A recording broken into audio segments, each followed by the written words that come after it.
Olá, seja bem-vindo a mais um programa Ideias e Debates aqui na Rede Alesp. Hoje vamos falar da retomada econômica no estado de São Paulo, a partir do Plano São Paulo e também da retomada do comércio e, teoricamente, a diminuição no isolamento social. Eu recebo aqui na Rede Alesp o advogado Alessandro Guilardi, que é advogado especialista em direito tributário, e o jornalista empresário do ramo imobiliário, Raul Jafé. Sejam todos muito bem-vindos ao nosso programa de hoje. Eu começo perguntando a vocês, Primeiro eu vou começar com o Raul Jafé. Qual que é a sua opinião em relação a essa retomada e o momento delicado que vivemos, tanto economicamente quanto uma crise na saúde, uma crise sanitária? Raul, seja muito bem-vindo.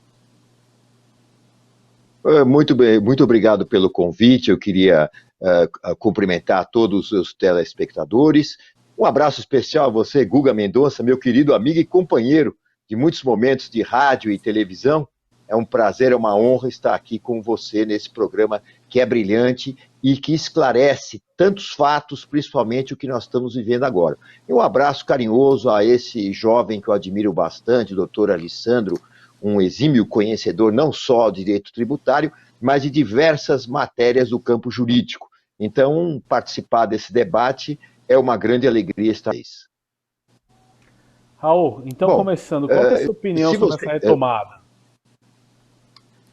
Olha, eu acho o seguinte, eu não quero me alongar tanto, mas eu acho o seguinte, é muito difícil você falar numa retomada sem você falar hoje de que você não sabe, mal sabemos o que está acontecendo no presente, quanto mais vamos prever um futuro. Eu gostaria de dar uma voltinha um pouco antes e ir para o passado.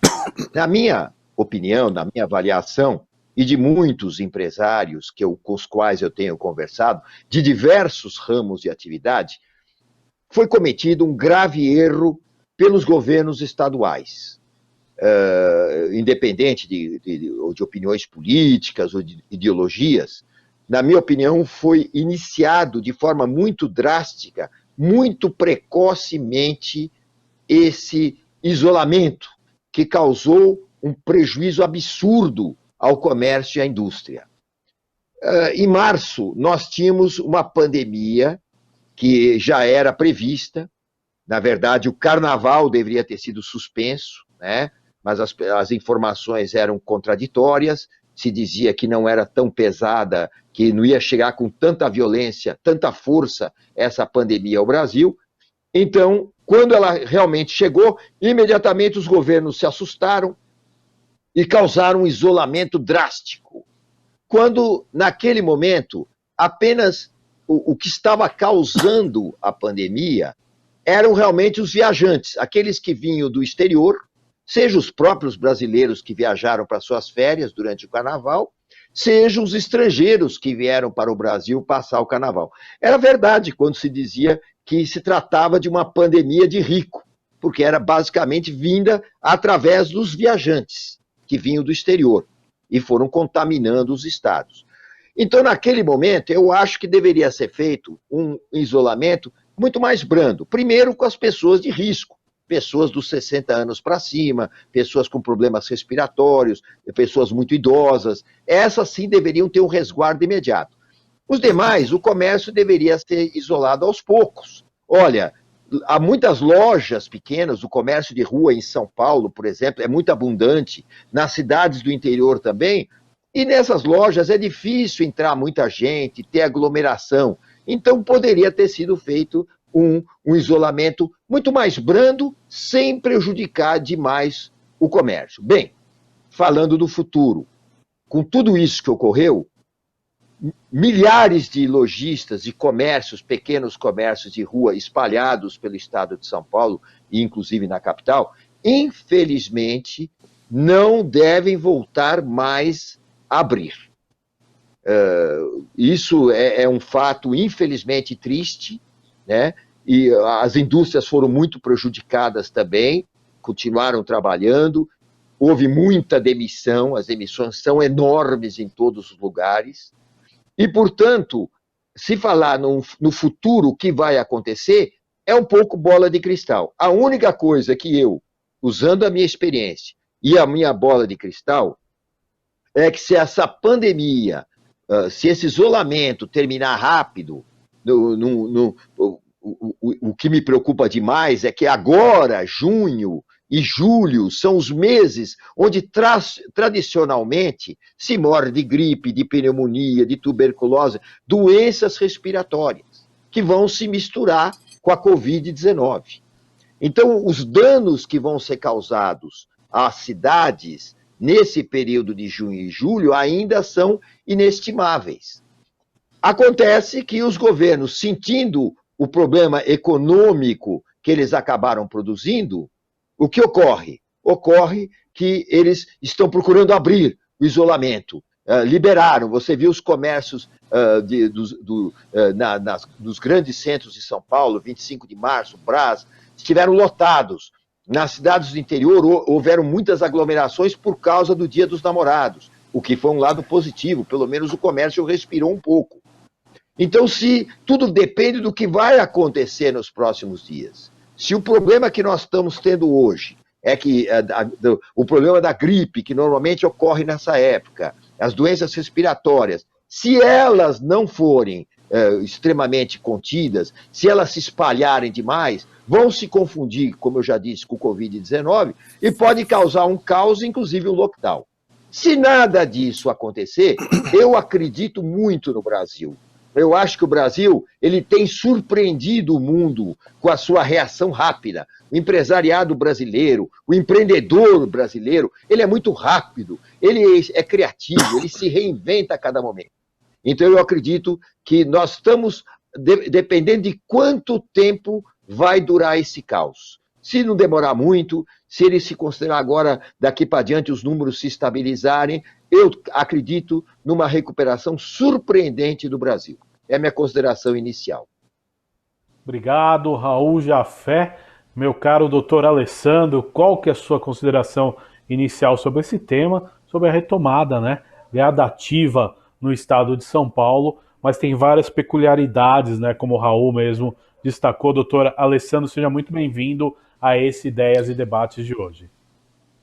Bom, primeiro queria agradecer a gentileza do convite e sempre as palavras do amigo Raul, não é? A pessoa com quem me espelho muitas vezes na vida profissional também.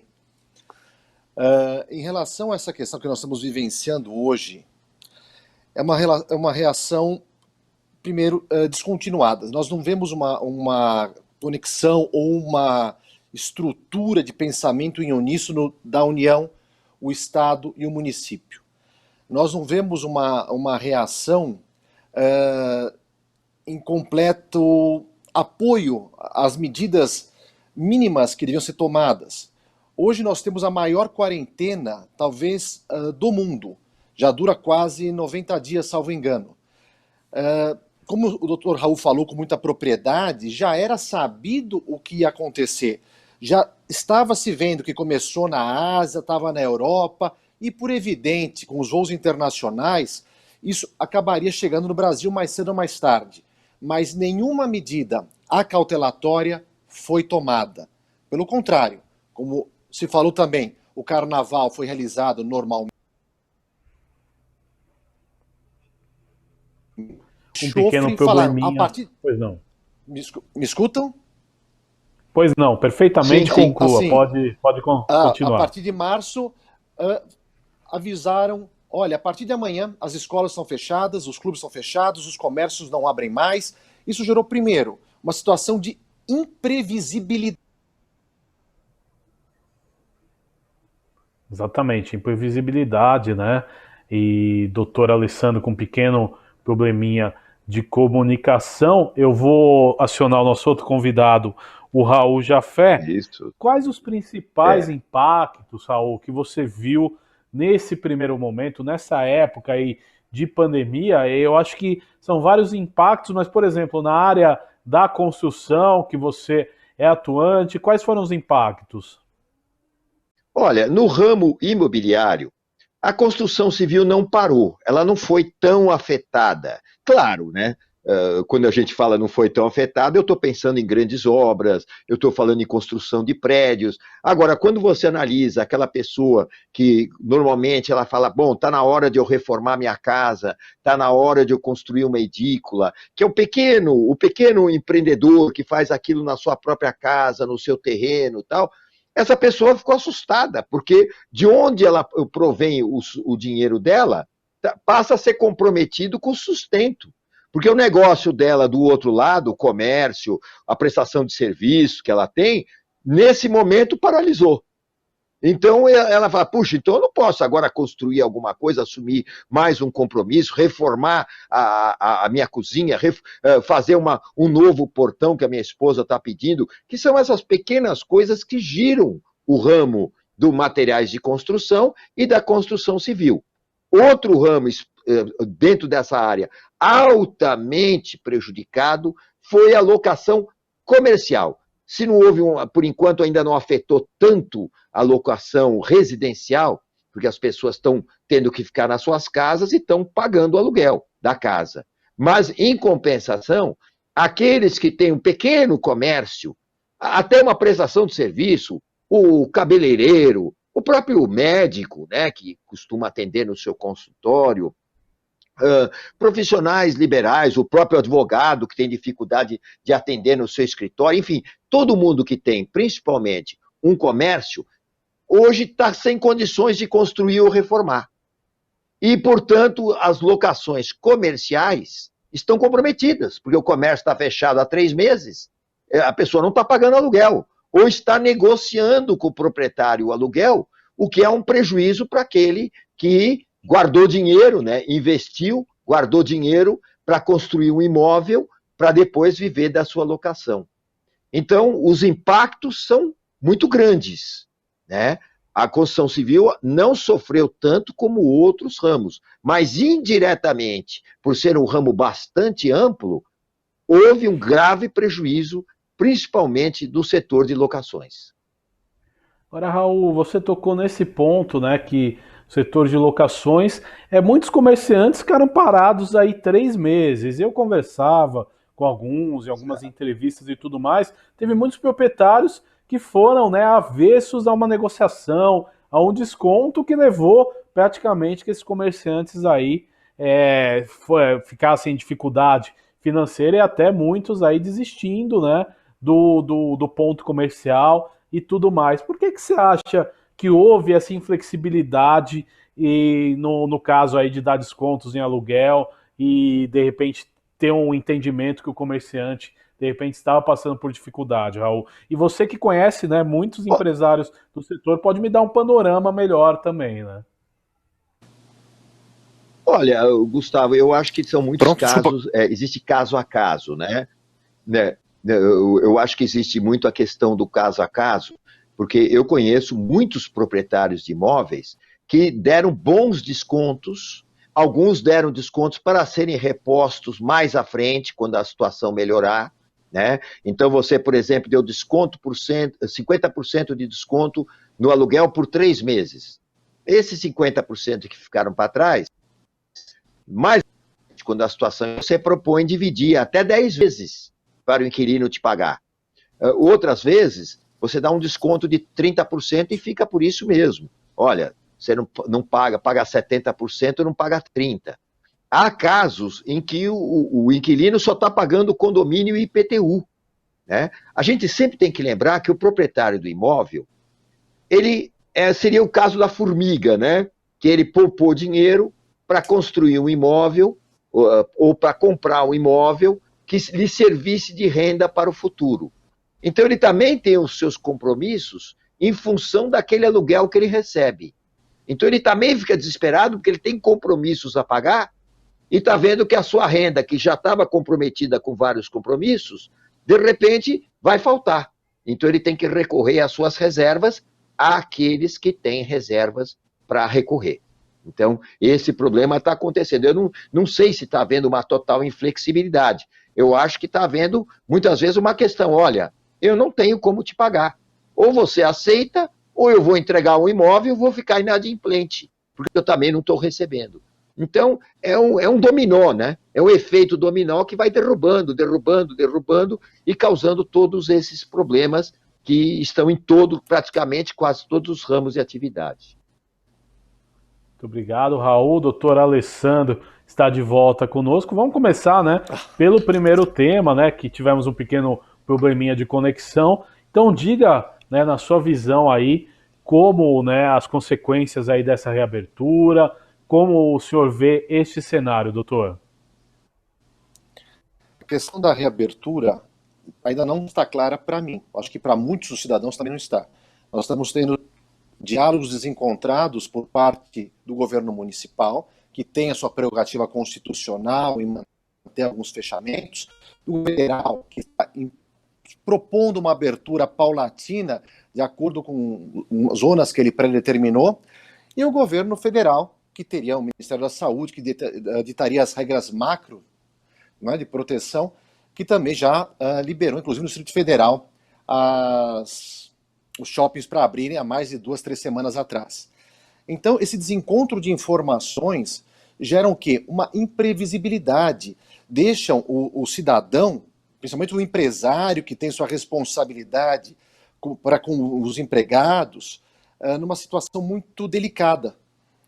Eu tenho visto que, recorrentemente, esse momento agora de imprevisão, o empresário está repensando o seu modelo de negócio, está repensando o seu tamanho, está repensando, inclusive, os empregos. Essa situação que nós somos colocados, porque não deveria ser assim imprevisível.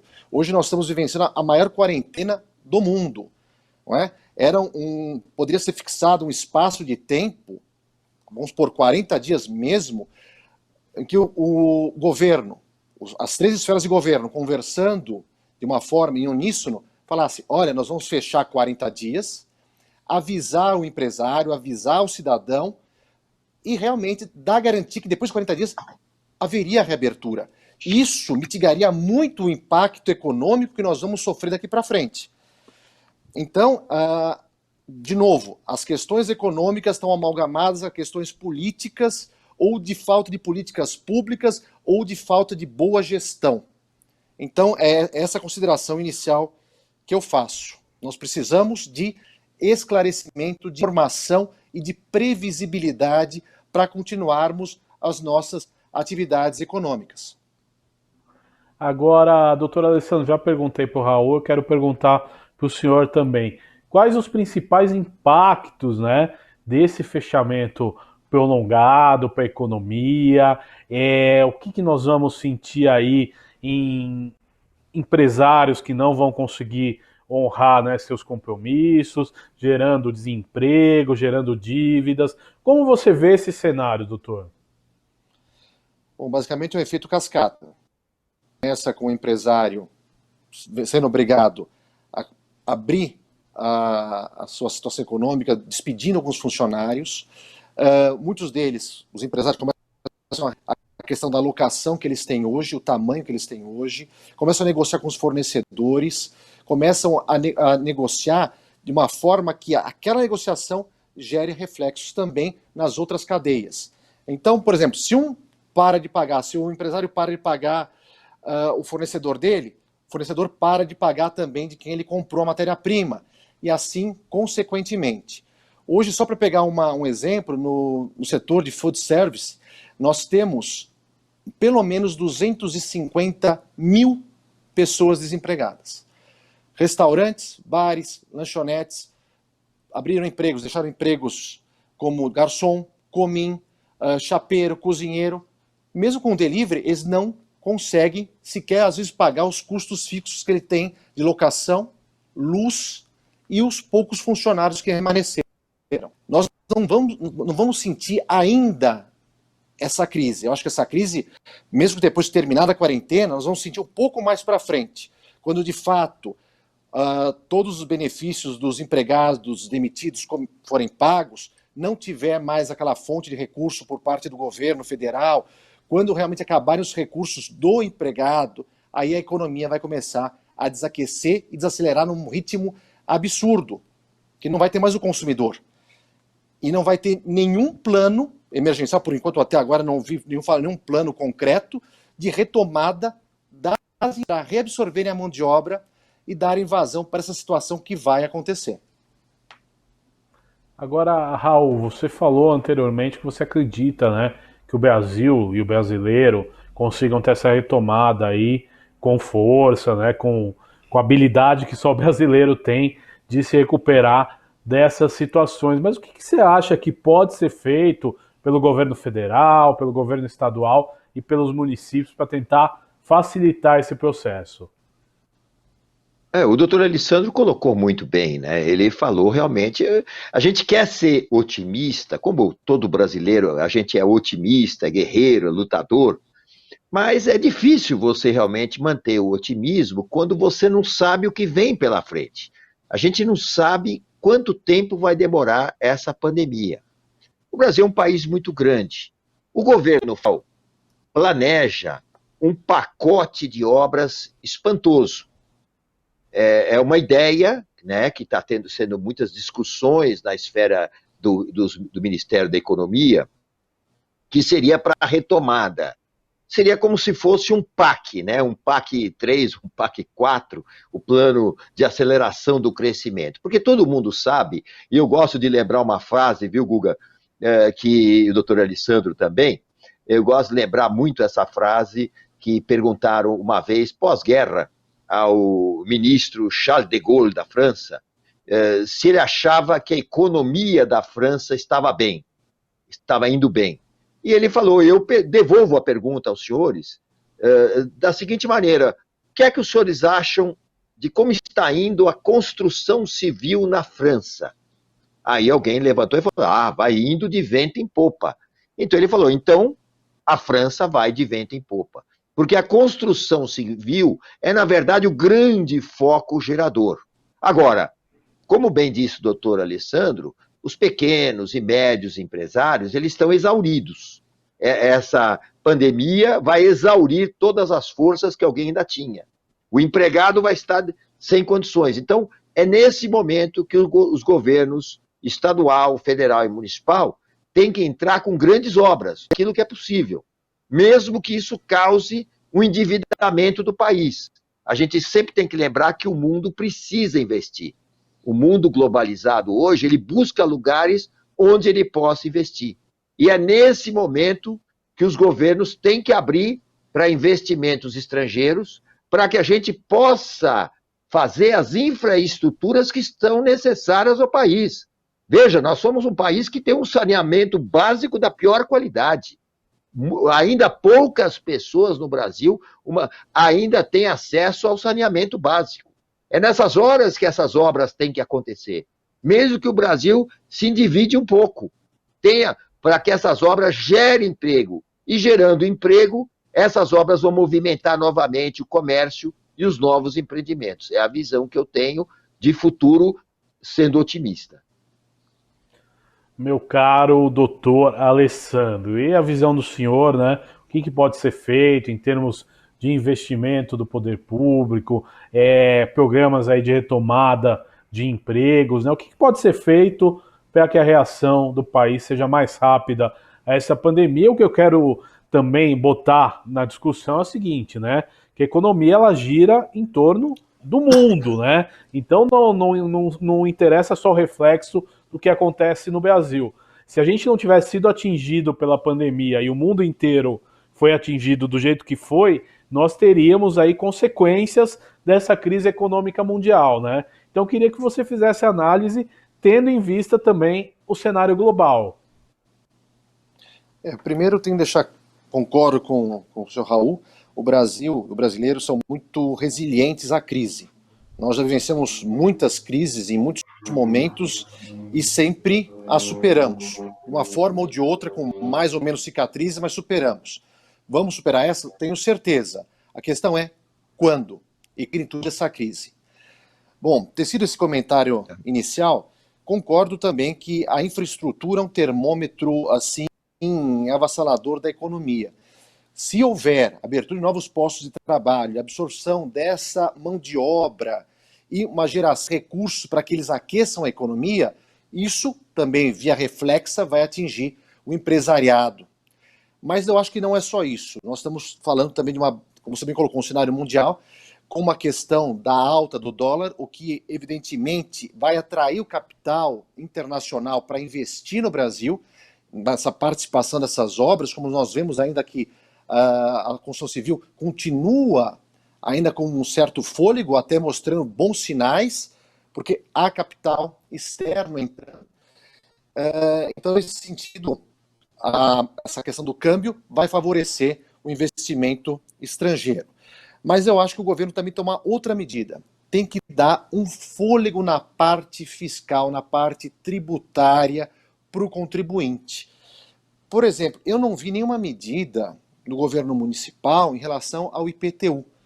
Ele não parou sequer por um mês de cobrar as parcelas mensais de IPTU das pessoas físicas ou jurídicas. Eu não vi o governo estadual, no caso dos programas de parcelamento, dos refis, falar para as pessoas, para os devedores contumazes que estão pagando o refis: olha, nós estamos numa situação pandêmica, por favor, fique tranquilo, nós vamos postergar o pagamento ou nós vamos suspender esse contrato, esse parcelamento. Fique tranquilo, resguarde-se, crie fôlego para nós negociarmos ao depois. Nós queremos a sua sobrevivência nesse momento. Eu não vi uma abertura de mão do crédito por parte dos governos. Poderia fazê-lo sem prejuízo gritante para a economia. Afinal, para fazer um PAC, um programa de aceleração da economia ou algo do gênero, ele vai precisar ter investimento. E esse investimento vai vir de onde? Dos recursos que ele tem. Se não tiver recurso, parte recurso externo e parte tributos.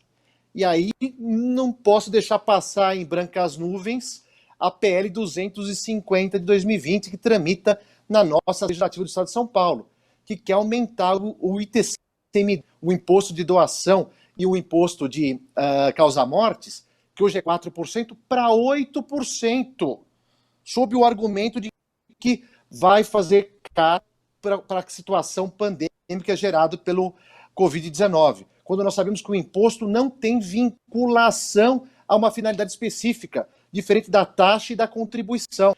Então nós precisamos tomar esse cuidado, zelarmos para que não haja aumento de impostos, zelarmos para que não haja impostos e buscarmos sempre uma segurança jurídica em relação à atuação dos governos com os contribuintes, para que nós tenhamos e crença na melhora econômica. Aliás, viu, Guga, aproveitando a carona do excelente... Eu só vou pedir... Pois não. Não, eu ia só dizer que, aproveitando a carona do excelente comentário do doutor Alessandro, porque ele tocou num ponto nevrálgico. O governo federal está aí dando auxílio, está procurando fazer várias medidas, mas os governos estaduais e municipais não estão dando alívio. O governo estadual, os empresários fizeram vários pleitos com relação ao pagamento do IS, que é antecipado. Aqui no governo estadual, do governo municipal, além do IPTU, o ISS também está sendo cobrado. Os governos municipal e estadual não estão dando nenhuma ajuda, nenhuma colher de chá. Basta consultar as associações e entidades que regem o setor, como a Associação Comercial, a Fiesp, e você vai ver que eles não estão dando nenhum alívio. Quer dizer, eles estão cobrando os impostos, mesmo sabendo da situação caótica que passa o cidadão, não só o cidadão comum, mas o cidadão que é empresário, que é um prestador de serviços. Estão sendo cobrados impiedosamente. Raul, doutor Alessandro, nós vamos para um rápido intervalo nesse Ideias e Debates de hoje. Daqui a pouco a gente volta com a discussão aí da retomada das atividades econômicas no estado de São Paulo. A gente volta já já.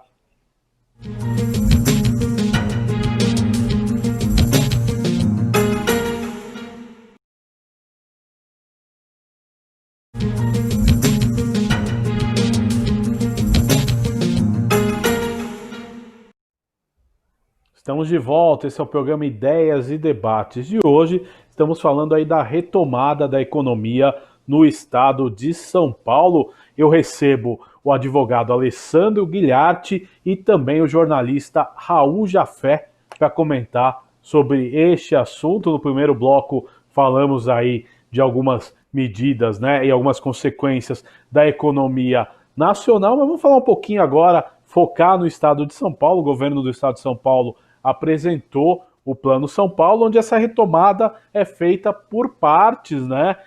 Classificou o estado, dividiu em regiões e por sua cor é feita a retomada, né? No primeiro momento, na primeira avaliação, já tivemos retorno de algumas regiões, como Presidente Prudente e Ribeirão Preto, para a zona vermelha, e a capital paulista e o ABC hoje se encontram, né, na zona laranja, que é uma zona de alerta, mas que tem a flexibilização. E eu quero discutir também o comportamento, né, da população. Tivemos filas em shoppings, em comércios, tivemos aglomeração, e isso não depende, aqui entre nós, das autoridades, depende sim da consciência da população. Eu quero saber a opinião de vocês sobre isso e entrar também na análise do Plano São Paulo, o que vocês acham. Eu começo primeiro com você, doutor Alessandro, que no primeiro bloco eu comecei com o Raul, então começo com o senhor agora, doutor.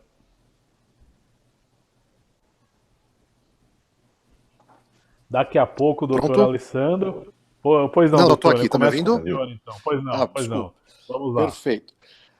Como eu falei, estamos tendo essa questão do plano do governo estadual, porém, no âmbito municipal, como eu coloquei, pela Constituição Federal, ele tem uma competência concorrente na área de saúde. Ou seja, ele tem a discricionariedade dentro das suas peculiaridades, não é, em manter o fechamento.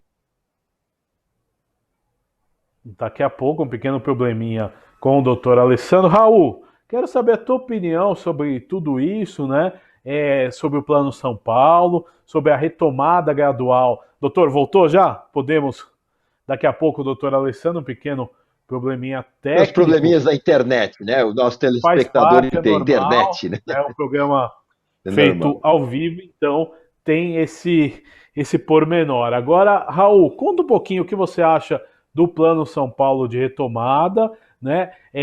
A avaliação da ciência às vezes faz que se volte a um passo, mas eu queria uma análise também da consciência da população, porque é o que eu digo, não depende de presidente da República, não depende de governador, de prefeito, de deputado, não depende de ninguém, depende muito também da população, né, Raul?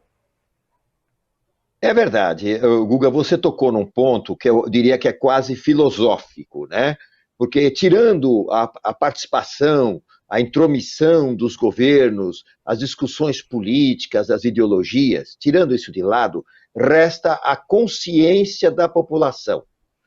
Quando eu, por exemplo, sou um homem estou num grupo de risco, tenho mais de 60 anos, quando eu aceito o convite para ir, por exemplo, no aniversário do Guga Mendonça, que está reunindo lá 15, 20 pessoas, seus amigos, e você é um amigo muito querido, eu estou indo na sua reunião, eu estou assumindo um risco. Ah, mas eu estou de máscara, que deve ser usada em qualquer ocasião. A máscara, aliás, já foi um grave erro dos governos, quando lá atrás eles diziam que não havia necessidade de usar máscara, porque a máscara, isso poderia colapsar o sistema de saúde, ia faltar máscara, eles diziam que não tinha necessidade. Ora, naquela altura, lá em março, eu conversei com um senhor chinês, tem parentes na China, constantemente está na China, e ele falou, senhor, é um absurdo o governo falar que não deve usar máscara. Máscara a gente tem que usar sempre. Lá na China, desde as primeiras pandemias que ocorreram lá atrás, no SARS, naquelas antigas, nós aprendemos a usar as máscaras. Nós usamos principalmente em locais de muito movimento, como transporte público e ruas muito movimentadas. Então o governo também demorou para dar essa orientação e falar, não, tem que sair com máscara, porque a máscara ajuda. Tudo isso são medidas, muitas vezes, paliativas, porque o micro-organismo, né, com esse negócio, ele vai penetrar em diversas partes do corpo, até os próprios olhos é um ponto transmissor. Eu, por exemplo, quando saio para um supermercado ou alguma coisa que eu sou obrigado a sair, eu uso, além da máscara, eu uso aquela outra plástica que usa assim. Por quê? Porque para proteger os olhos também. E sei que é paliativo. Isso não vai resolver totalmente. mas vai muito da consciência do cidadão, porque a gente ainda vê muita gente se aglomerando, muita gente não usando máscara. A gente conversa com pessoas e falam, olha, seu Raul, o ônibus veio lotado, tinha muita gente que não usava máscaras. Uma amiga minha, recentemente, voltou da Bahia, de Salvador. Durante a chegada dela no aeroporto, havia uma série de restrições, tinha que ficar 1,5 metro de distância, lugar marcado, passando álcool. Quando chegou no avião, ela entrou no avião que tinha um lugar sim, um lugar não, que nada, o avião lotado, todo mundo se acotovelando, todo mundo sentado, encolhido um no outro. Então, o que adianta o comércio? Proibir as pessoas de fazerem reunião de negócios e, no entanto, você libera no ônibus, você libera no metrô, você libera no avião. E nas grandes ruas. Então, é aí que eu acho que está havendo um grave erro. E o que eu receio é que, como eu já havia dito anteriormente, eu não sei se o doutor Alessandro concorda comigo, nós estamos na época crítica, junho e julho, é a época onde tradicionalmente se morre muita gente de gripe e pneumonia. Em 2018, no Brasil, morreram 85 mil pessoas de gripe e pneumonia, porque é uma época, junho e julho, onde aumenta esses números. O nosso sistema público de saúde sempre foi colapsoso, nunca foi um sistema ideal, entendeu? Que atendeu bem. Quantas vezes nós ouvimos falar das pessoas morrendo nas filas de hospital, na falta de medicamento? Alguém acha que isso melhorou do dia para a noite? E o meu medo é o quê? Que com o aumento do número de mortes, e a gente está discutindo muito se essas estatísticas são verdadeiras, porque agora só se morre de Covid-19, então se faz até gozação com isso, porque, puxa vida, tudo agora é Covid-19. Então eu pergunto, e se começar a aumentar esse número e os governos se apavorarem e entrarem com lockdown? Como é que fica? Aí o passo que nós andamos para frente, vamos dar mais 10 para trás? Essa é a pergunta que eu deixo até para o doutor Alessandro no seu comentário. Doutor Alessandro, é importante, né, o senhor dar a sua opinião, desde a hora que a gente teve um pequeno problema técnico e o senhor travou a imagem. Pois não, doutor? Vamos lá. Bom, primeiro, como eu estava dizendo, o que causa a maior incoerência são os discursos dos governos, municipal, estadual e federal. Isso gera também, como o senhor Raul bem falou, uma incredulidade das pessoas em relação ao que está ou não está acontecendo. De um lado, nós vemos o nosso prefeito falando que não, precisamos manter um fechamento maior. Nosso governador começando uma abertura paulatina. Nosso presidente já desfilando sem...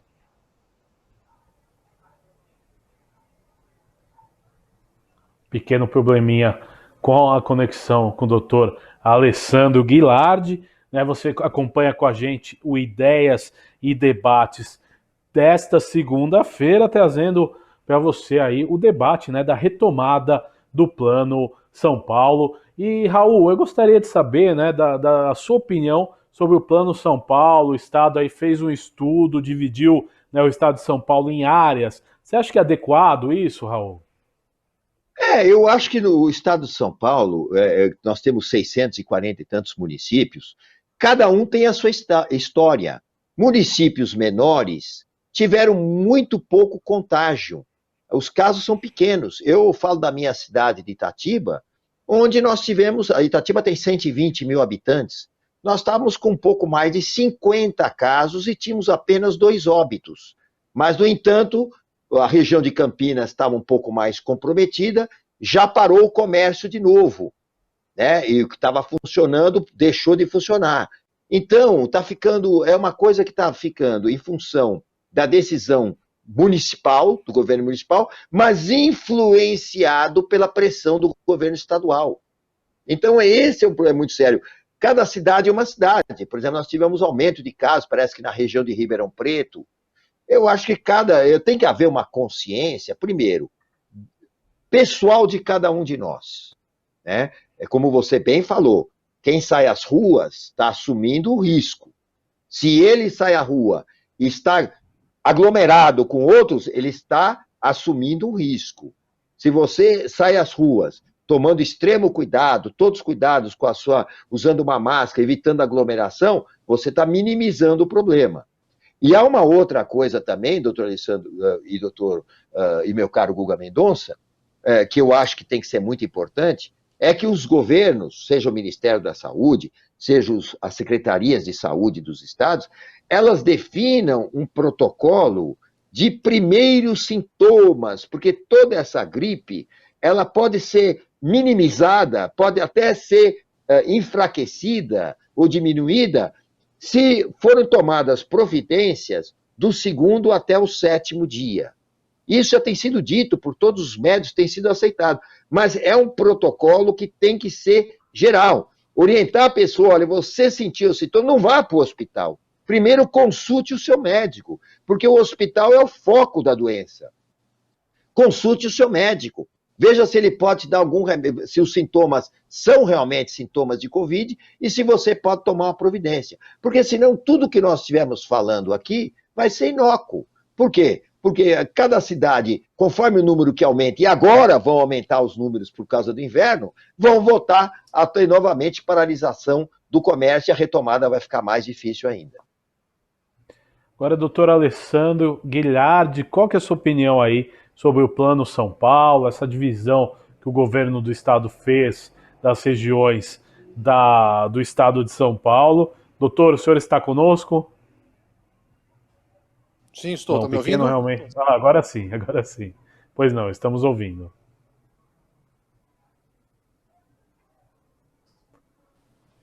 Perfeito. Pode repetir a pergunta que travou também o áudio Pois de não. vocês. Eu gostaria de saber, doutor, o que o senhor acha aí do Plano São Paulo de retomada da economia? O governo do estado dividiu, né, o estado de São Paulo em áreas e cada região tem uma retomada gradativa. O que o senhor achou desse plano? É o modo certo de retomada? Qual que é a opinião do senhor? Eu acho que não é um modo certo de retomada. Teria que ser verificado com cada prefeito as peculiaridades de cada município para fazer uma retomada eficiente em cada um deles. Por exemplo, agora abriram-se os shoppings. Muitas lojas do shopping não vão ter a mesma demanda, e não só isso.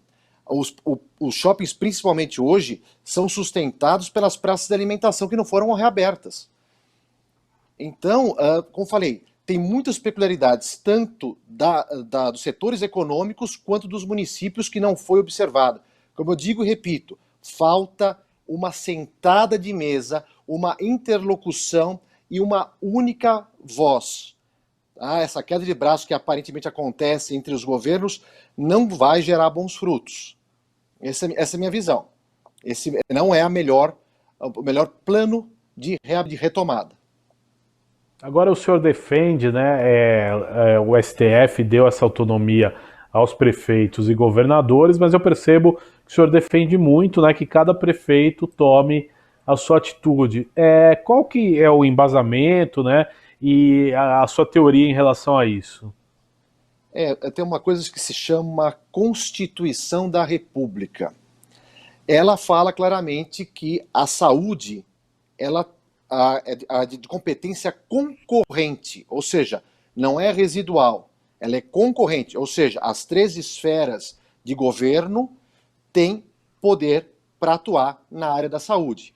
Então, o que o STF falou, tão somente foi reprodução, foi confirmar o que já está no nosso texto constitucional. O município tem essa prerrogativa, o Estado, na esfera dele, também tem, naquilo que, evidentemente, não ferir a competência do município, e a União, através do Ministério da Saúde, também o tem, mas na esfera macro, de dizer quais seriam os primados que seriam postos em prática depois nas esferas estadual e municipal. Agora, eu gostaria de saber de vocês também, nesse programa Ideias e Debate, qual que é a visão do empresariado diante dessa situação? Gostaria de perguntar primeiro para o Raul Jafé, qual que é a impressão que vocês têm, né, dessa situação de retomada? Qual que é a tua visão, Raul? Minha visão é que esses próximos 45 dias, junho e julho, vão ser definitivos para dar a nota, o tom de como vai ser essa retomada. Aquilo que eu já falei nas intervenções anteriores. Se nós tivermos, por fatores extraordinários, como o inverno rigoroso, que costuma ser nessa época, um aumento dos casos de Covid, misturados com os casos de gripe, né? H1N1, muita gente ainda não tomou a vacina, né? Que poderia ter tomado, não tomou. Então, isso vai se confundir com o Covid, vai se agravar com o Covid dentro das unidades hospitalares. Se isso não aumentar de uma forma significativa, o que todos nós oramos para que isso não aconteça, eu acredito que essa retomada no Brasil será surpreendente. Eu acredito muito no empresariado brasileiro e na sua forma de improvisar, né? E o Brasil é muito grande. O mundo precisa muito do Brasil. Nós temos que tirar de fora o nosso complexo de vira-lata. O mundo precisa do Brasil. Nós não podemos comparar o Brasil com a situação da Itália, com a situação da Espanha, que são países onde as classes sociais são igualitárias. Você tem uma classe média predominante, com variações para classe média baixa, classe média alta. Então, o Brasil não. No Brasil nós temos classes muito altas, temos classe média, média alta, média baixa, pobre, muito pobre, nós temos favelas, nós temos córregos a céu aberto, um sistema de saneamento básico profundamente deficiente. O Brasil é diferente. E tudo vai depender de como os governos, ouvindo a sociedade, porque depende do governo federal, sim, mas depende da iniciativa, da criatividade de cada governo estadual e de cada governo municipal. É hora das pessoas se darem as mãos e falarem pelo emprego, pelo crescimento do país, vamos para frente. Agora, para isso, é necessário que se deixe a política e a ideologia de lado. Agora, meu caro doutor Alessandro, qual que é a sua opinião sobre esse tema? O que os empresários aí têm que fazer, né, para a retomada? Você acha que vai existir, né, um conservadorismo, né, um medo de investimento pela situação que a gente passa? Qual que é a tua opinião? Eu concordo com o senhor Raul, gênero, número, grau, e reforço que hoje o empresário, para investir, eu acho muito difícil tirar dinheiro do próprio bolso, porque ele não tem esse dinheiro. Eu estou vendo alguns empresários que têm algumas fábricas há 20, 30, 40 anos, eles estão numa situação de buscar recursos. Inclusive estão recorrendo a bancos privados para obter esses recursos, porque não conseguiram no BNDES, como se anuncia aí à torta e direita que tem esse crédito. Então eu acho difícil eles colocarem no próprio bolso. Vamos aguardar, como o senhor Raul bem falou, nesses próximos 45 dias, para sabermos, isso vai ser um divisor de águas, se de fato vai acabar essa questão de resguardo, de proteção, e aí pensarmos quais os próximos passos, sendo certo que muitas medidas que foram adotadas agora, durante a quarentena, vão permanecer, como essa questão do home office, ela veio para ficar, como algumas questões que nós estamos implementando, inclusive no âmbito judicial, com as audiências televisionadas, e até sustentação oral feita no tribunal, mediante links, isso veio, na minha opinião, para ficar. Vamos ter outra realidade e, como bem colocou também o meu colega aqui de explanação, o empresário brasileiro ele é muito rápido, muito arguto, ele é muito inteligente, então ele vai saber tirar dessa crise benefícios para seu crescimento, sua retomada econômica. Tocou num ponto interessante, eu quero saber a opinião de vocês, né? Você acha que a sociedade brasileira ela é um pouco conservadora em tudo, né? Você acha que aceita bem essa ideia de home office, de tecnologia, de audiências aí nos tribunais via videoconferência? O que vocês acham de tudo isso? Eu vou começar primeiro com você, doutor Alessandro. Isso veio para ficar. É claro que vai vai ter uma pequena, como já houve nesse período de quarentena, alguma reticência, mas ela já se superou. Faltam para muitos, às vezes, os equipamentos, os meios, não é? E, às vezes, até mesmo a boa vontade. Mas ela veio para ficar. Não, houve uma mudança de paradigma em muitos aspectos e já está perpetrado. O conservadorismo, ele é fruto, às vezes, de um desconhecimento ou impossibilidade. Superado isso, digamos o celular, por exemplo. Qual pessoa, inclusive idosos, não tem celular hoje? Não tem WhatsApp para falar com os filhos e com os netos? Então, isso é superável. À medida que você dá conhecimento e dá meios para a sociedade. Meu caro Alessandro, por gentileza, gostaria que você deixasse, né, uma mensagem aí para o telespectador da Rede Alesp. Já estamos chegando nos momentos finais desse nosso programa. Eu gostaria que deixasse uma mensagem com uma análise aí, né, do que pode vir a acontecer nos próximos meses aí, nessa retomada do crescimento econômico do Brasil e também falando aqui do estado de São Paulo. Como eu disse, o brasileiro é muito resiliente. Nós vamos passar por isso, nós não podemos perder o foco que nós precisamos estar sempre andando para frente. Isso vai nos ensinar algumas questões novas, seja um novo cenário de trabalho, como você bem colocou, do home office, a utilização da telemedicina como uma ferramenta essencial para reduzir as filas nos postos de saúde, melhorar o atendimento e criar mais eficiência.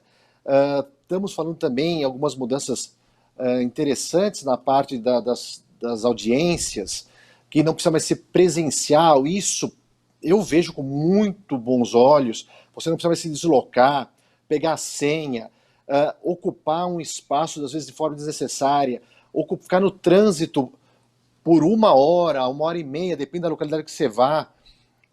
Isso veio para somar positivamente. E outra coisa, nós agora entendemos que nós somos suscetíveis a questões pandêmicas, nós somos também, sofremos também os reflexos mundiais, não só nessa área econômica, mas na seara da saúde. Então, isso que nos sirva de alerta para que quando nós virmos, eventualmente, espero que não aconteça, porém se acontecer, saibamos tomar as medidas acautelatórias imprescindíveis, bem como comecemos a zelar, seja numa gripe simples, seja em qualquer outro aspecto da nossa vida, não só por nós mesmos e por nossos familiares, mas pelo próximo, como acontece na Ásia. Pondo uma máscara não nos custa nada. Então, esses são alguns aspectos que servem para nos moldar, nos melhorar e garantir que nós continuemos, como eu falei, em frente. Tá bem? Obrigado. Meu caro doutor Alessandro, eu quero agradecer. Raul Jafé, as suas considerações finais e também o que você acha dessas novas tecnologias que vieram para ajudar aí, como o home office, como também, né, as telemedicinas, as consultas via telemedicina e as audiências também via videoconferência. Raul, é com você.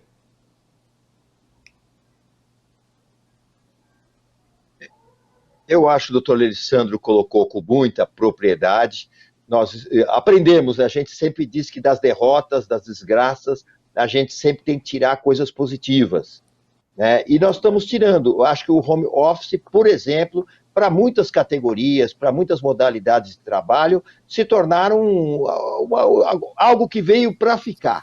E isso só vai servir, inclusive, para melhorar as tecnologias.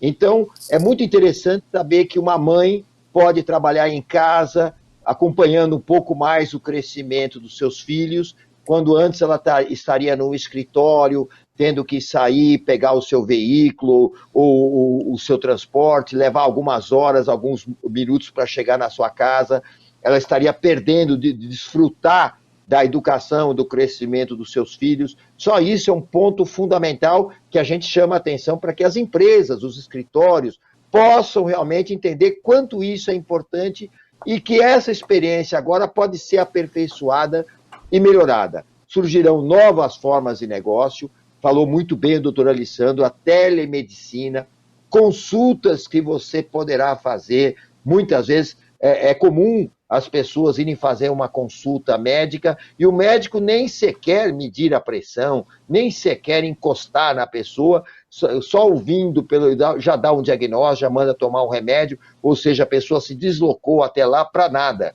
Então, serão muitas coisas que poderão ser modificadas, melhoradas, transformadas. É um aspecto positivo entre tanta desgraça que essa pandemia, que para mim pode ser chamada de guerra biológica, infelizmente, nos está trazendo.